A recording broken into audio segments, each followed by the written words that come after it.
In this video, I will explain the solution for prime number as a part of programming, practicing and techniques. What are the different cases, different methods how we can implement the prime number program. According to the programming and practicing and techniques, in the next problem I am talking about prime number.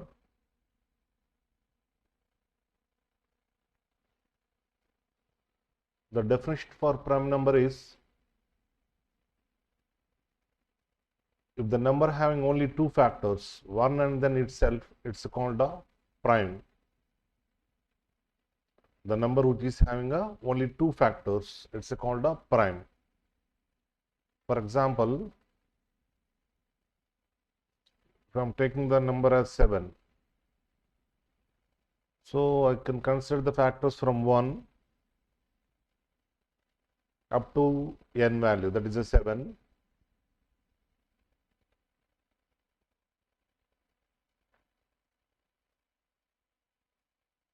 So between this 1 to 7, how many factors are there? So 1 is a factor,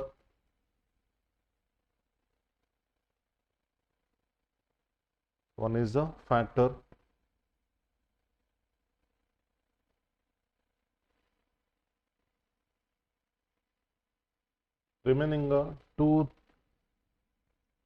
3 is not a factor, 4 is not a factor, 5 is not a factor, 6 is not a factor, and 7 is a factor.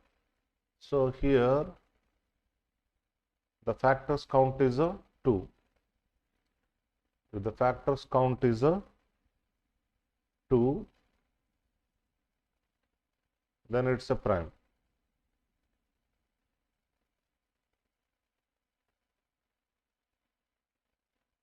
Here the factors count is a 2, that's why it's a prime. So this is the mathematical definition. And if you want come to the programming part, to improve the performance of programming, you have to reduce the number of iterations. First of all, you have to think about is there any possibilities. So this is the first case according to the mathematical definitions. I can take it as the first case. In first case, only where the factors are available and the factors count is a 2. Anyhow, in the second case, what I am doing is, anyway, I can consider the factors. 1 is a common factor, that's why I can consider the factors instead of 2, I can consider the factors from a 2. So 1 is a common factor, I don't want to waste my iterations.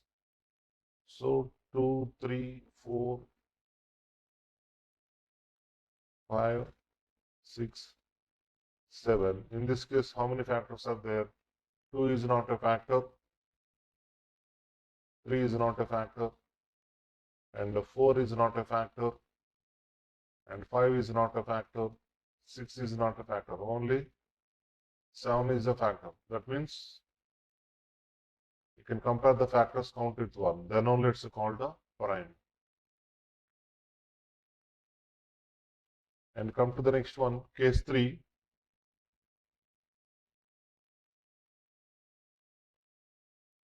Here again you have to think about is there any possibility to reduce the number of iteration. So number itself, it's a factor for given number, so that I try to start the factors from 2 and stop at the before given number. That means I stopped at the 6. I don't want to consider the 7. In this case, how many factors are there? I have to check. 2 is not a factor, 3 is not a factor, 4 is not a factor, 5 is not a factor, 6 is not a factor. So the factors count is a 0. Factors count is a 0. Then only I can call it as a prime. So here there are 3 different cases you can implement the prime number program. In the first case, that is the first method, if you are considering the factors from 1 and including the given number, then the factors count has to be compared with the 2. And if you are considering the factors from 2 and including the given number, then you have to compare the factors count with 1. And third case, if you are considering the factors from 2 and not including the given number, that means if you stopped at before the given number, then the factors count has to be compared with the 0. Like this, you can implement the prime number program in 3 different ways.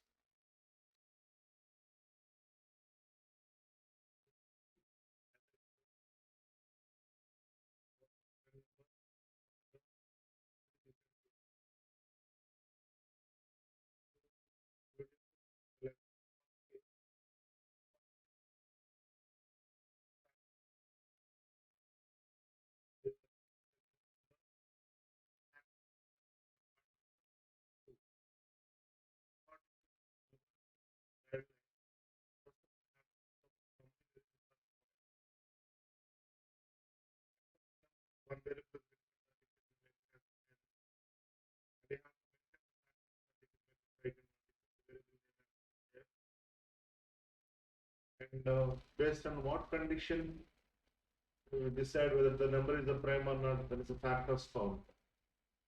So factors count is a calculation output. That's why the initial value for factors count is a 0. In first case, the factors are starting from 1, like this. So 3 variables are required. Out of 3, n is accepted. After accepting n value, the primary condition is verified. That is the factors less than or equal to n. So initially f value is 1. Suppose here I am taking the n value is 5.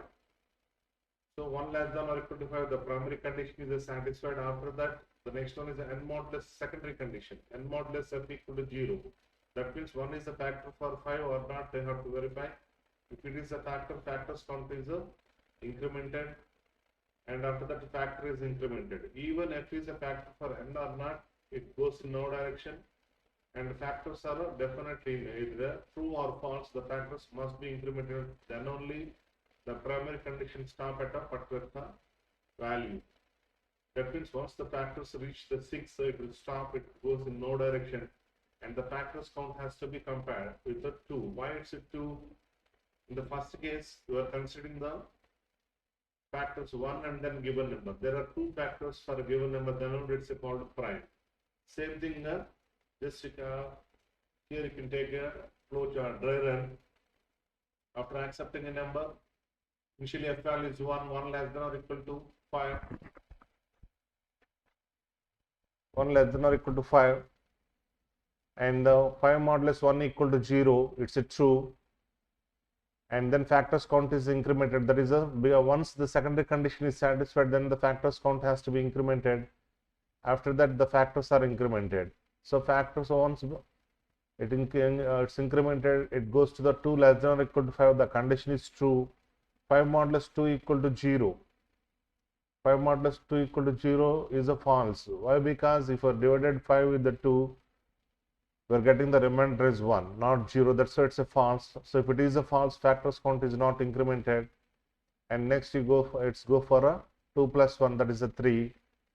Like this it goes 3 less than or equal to 5. Like this it will repeat until factors value becomes 6. 6 less than or equal to 5, the primary condition is a fails. So once it comes to the fail, it will compare with this condition. If the factors count equal to 2, then it's a prime. So here you are getting the factors count is a 2. 2 equal to 2 is a true, so that it will display prime.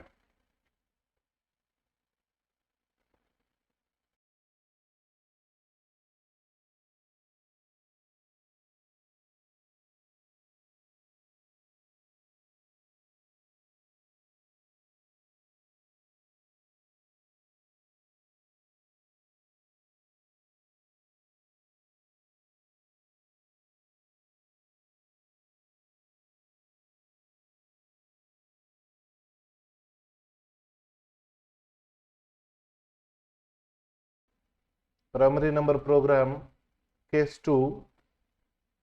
So what is the case 2? Consider the factors from 2 and include the given number. So in this case, the factors count has to be compared with the 1. A little bit modification, primary condition, and initially factors count is starting from 2, and you are including the given number. That means the primary condition is a f less than or equal to n. And once the primary condition fails, you have to compare the factors count with the 1. So like this. So same number of variables, but only thing is initial value of f. And finally, the addition making is depends on factors count. Factors count is 1, then only it's a prime. So this same repetitions and same primary condition, secondary condition verification. If the secondary condition is satisfied, factors count is incremented. Even it is not satisfied, the control goes in no direction and factors are incremented. Once the primary condition fails, you are comparing the factors count with 1. Why 1? In the sense, you are not including the factors from 1. You are starting the factors from 2. So 1 is removed from the list. So that from 2 to given number, how many factors are there, it will verify. If the factors count is 1, then only it's a prime. Otherwise, it's not a prime. Same thing I will explain with the help of a dry run. So here I am taking the n value is 6 and the factors are starting from 2.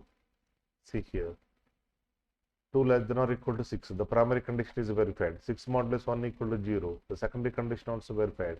So that the factors count is incremented. So 0 plus 1 it becomes 1. And the factors are incremented. 2 plus 1 it becomes 3. 3 less than or equal to 6. Come to the primary condition. It's a true. 6 modulus, it's not 2, it's a 3. 6 modulus 3 equal to 0. It's a true. So 1 plus 1 it becomes 2. And factors becomes 3 plus 1, 4. 4 less than or equal to 6. Primary condition is satisfied. 6 modulus 4 equal to 0. Secondary condition fails. So that the factors count is not incremented. 4 plus 1, 5. 5 less than or equal to 6. Primary condition is verified. 6 modulus 5 equal to 0. No. Why it's a fail? If I divided the 6 with the 5, you are getting the remainder as 1, not 0. So that's why it's a fail.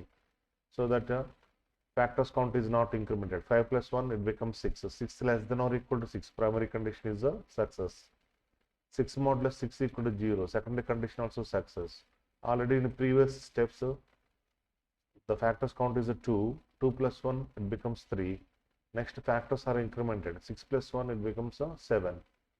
7 less than or equal to 6 is a false. That means 7 less than or equal to 6 is a fail. 7 is greater than or equal to 6.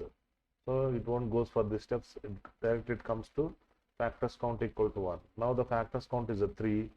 3 equal to 1 is a false case. So that it will display not prime. That's about the second case. So come to the third case. So in case of third case, what happened? Prime number program. So you are not including the given number and you are not including the 1. So the factors count has to be compared with a 0. For example, if I am taking a 7, you are not including 1 and you are not including 7. What are the factors are there for 7? 2 is not a factor. 3 is not a factor and 4 is not a factor, 5 is not a factor, 6 is not a factor. So the factors count is not changed, so that the factors count has to be compared with the 0. If it is a 0, then it's a prime, otherwise it's not a prime. Same remaining where number of variables required are same. Only thing is initial value of f is starting from 2 and the primary condition little bit modification. That is, instead of f less than or equal to n, here you say that f less than n. Once the secondary condition and primary conditions stops and the final decision making comes into the picture, there you can use the factors count. You can compare with the 0 like this. See, the number of variables are same. That is n. Factors are starting from 2. Factors count is 0. After accepting n, little bit modifications in the primary condition. In previous two cases, he said that f less than or equal to n. That means in case of first case, so 1 less than or equal to, you are starting the factors from 1 and including the given number. That's why I said that 1 less than or equal to n. In the second case, you are starting the factors from 2 and you are including the given number. That's why you said that less than or equal to n. And come to the third case. So I'm not including the given number here. That's why I said that I stopped at the before the given number. That's why I used the primary condition as f less than n. After that, how many factors are there based on this process you can identify. So like this, it will repeat the process until f value becomes before the given number. Once it comes to this place, here you can compare the factors counter with a 0, not with 1, not with the 2. So other than 1 and then given number, if there is no factors, definitely have to compare the factors count with a 0 only. If it is a 0, then only it's a prime, otherwise not prime. Same thing I will explain with the help of a dry run. Now here I am taking the n value is a 7 and the factors are starting from 2 and 2 less than 7, the condition is true, 7 modulus 2 equal to 0. So that means 2 is not a factor for 7, that is a false case, so that factors count is not incremented and the factors are incremented. 2 plus 1, 3, 3 less than 7, it's a true. 7 modulus 3 equal to 0, that means 3 is not a factor for 7, so that factors count is not incremented. And 3 plus 1 factors are incremented, 3 plus 1, 4, 4 less than 7, true. 7 modulus 4 equal to 0, false. So factors count is not incremented and factors are incremented. 4 plus 1, 5, 5 less than 7, 7 modulus 5 equal to 0, that means 5 is not a factor for a 7, so that the factors count is not incremented and the factors are incremented. 5 plus 1, it becomes 6, 6 less than 7, the condition is true, that is a primary condition, and 7 modulus 6 equal to 0 is a false and the factors count is not incremented and the factors are incremented. 6 plus 1 equal to 7, 7 less than 7, it's a false case. 7 equal to 7 is a true, but 7 less than 7 is a false. That's why it's come to the final decision making. If the factors count equal to 0, then only it's a prime. Here the factors count is not changing. Initially the factors count is a 0 and the 0 is compared with the 0, so its condition is true. That's why it will display prime.